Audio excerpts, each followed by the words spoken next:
How are you, everyone? Let me now come on live and let you know.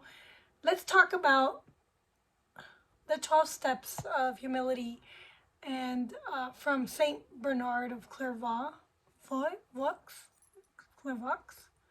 and his concept of the 12 steps of humility contrasted by the descending steps of pride. And I'm going to start with from the bottom up and hopefully show you how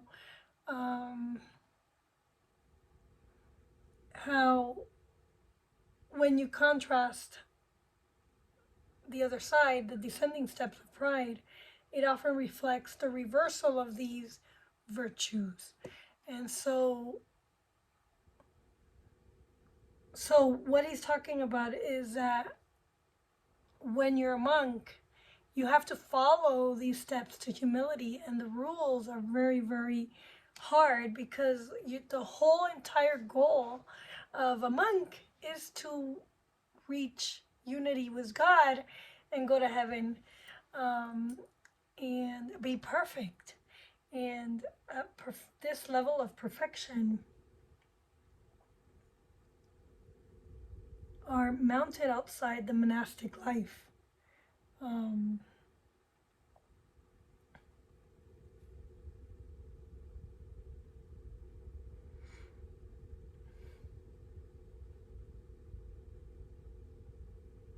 And how contempt for your brethren and contempt for your superiors is contempt for God, and you could be excommunicated. And I think it's harsh, but this is when you are called to this profession, you are called to a level of perfection that most humans cannot foresee. So let's start with number 1, fear of God. So fear of God is the first step in humility, in your climbing up the ladder of humility, and in cultivating a deep reverence for the fear of God. And you have to acknowledging a higher power establishes a foundation for spiritual growth. As you meet this fear of God, you climb up to not delighting in one's own will, and you have to abandon your will in order for you to be able to climb humility. You have to abandon your own desire and put it aside for the will of God. Humility involves surrendering your personal desire and embracing a greater purpose. As Saint Bernard emphasizes, the importance of aligning one's will to God and fully abandoning yourself to Him, and just trusting in God and knowing that God's will will be the end result, and His will be perfectly done if you do this.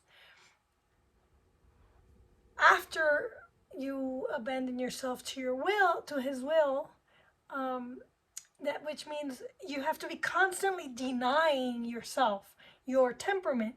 So my temperament, I'm a sanguine, and I have a tendency to want to it's dark, and I have a tendency to want to be and entertain, and I like people.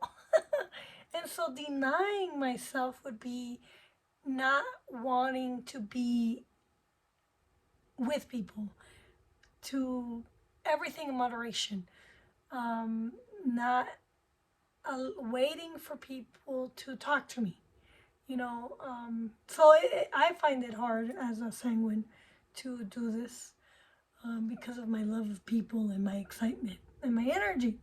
But if you delight in God's will, not your own, then you could climb to the next level, which is submission to your superiors. And this is submitting to an agent that's not God.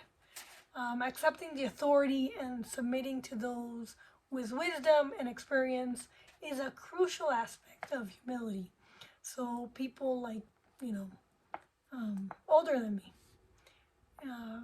It involves recognizing that others may have more valuable insights than your own, and that you can grow and learn in their wisdom. And after you submit and you obey imperfectly to others, then you advance to patience in adversity. So the humble soul will endure difficulties with patience and resilience, trusting that challenges are opportunities for growth and learning. And this is where I'm at right now in my life. It's just being patient. Contentment with lowliness. True humility finds contentment in simplicity and lowliness, avoiding the pursuit of recognition or status. And so I believe in our world today, we have a lot of people who seek the media to be elevated into elitism, and so that they can advance. And humility is not wanting all that. Confession of sins. So the next rung up the ladder is being able to confess your sins. Acknowledging one's faults and seeking forgiveness fosters humility. It requires self-awareness and a willingness to learn from mistakes. After you do this, then you have to do acceptance of contempt. So humility thrives in an environment where one can endure contempt without resentment. This step involves recognizing the transient nature of worldly opinions. Like, we have so many YouTube channels that have their own opinion, and we have so many people that will not give you the time of day. And just accepting this, being able to not be resentful when people put you down. Jesus was very good at this, and so was Mary. Enduring trials. Embracing trials and tribulations with fortitude is the hallmark of humility. Saint Bernard emphasizes that challenges are opportunities for spiritual refinement. Let me tell you, I've had a lot of them. Silence. This one is mine. I need to cultivate silence and allow for introspection and mindfulness. Humility is found in thoughtful reflection rather than constant self-expression. And as a sanguine, we are constantly expressing ourselves. We want to bring joy to people, and so we express ourselves, right? So silence is there's power in silence, because if you could be silent and not talk until others ask you, then that is a true sign of humility. Speaking few and sensible words. Humble speech is deliberate and purposeful, avoiding unnecessary words and focusing on meaningful communication. Not laughing loudly, as a sanguine, this is really hard. St. Bernard suggests that excessive laughter can be a sign of pride.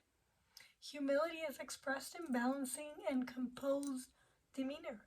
So, laughing normal, laughing gently, humbly. Renouncing one's own will is the final step in culmination of the previous ones, as the humble soul fully renounces his own will in favor of God. On the contrasting side, the descending steps of pride reflect on the reversal of these virtues, and these are the cardinal sins. So disregard for God. Pride often begins with a disregard for God. or a belief that one's own will is more superior than God's.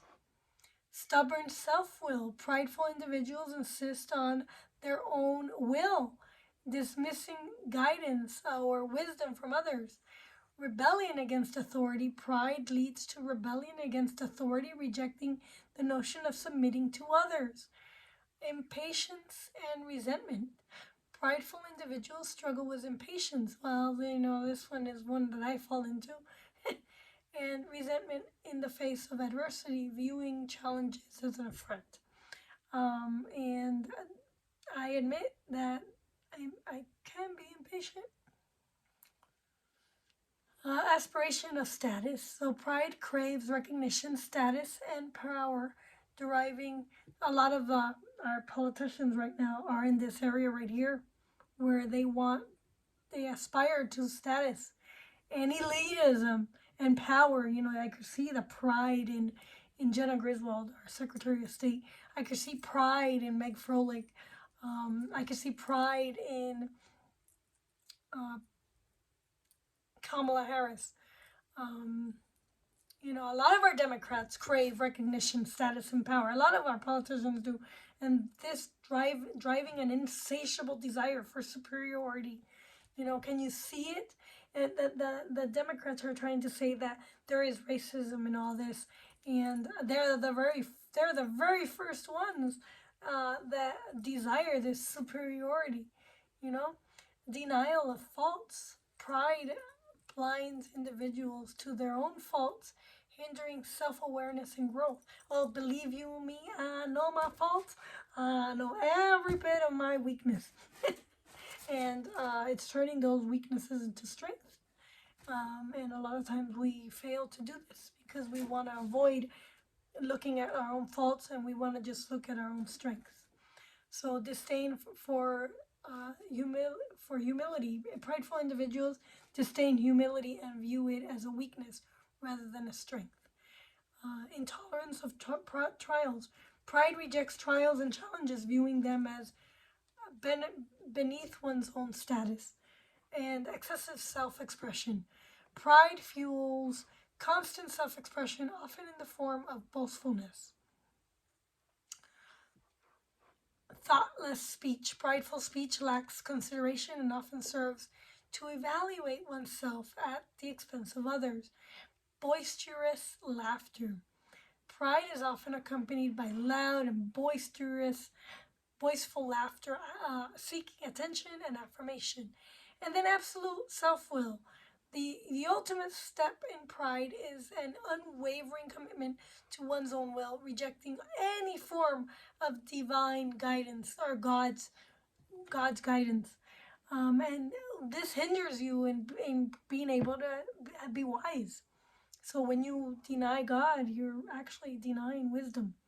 So understanding these steps can serve as a guide for personal reflection and a roadmap for cultivating true humility and success in your life while guiding against the pitfalls of pride, which will lead to failure.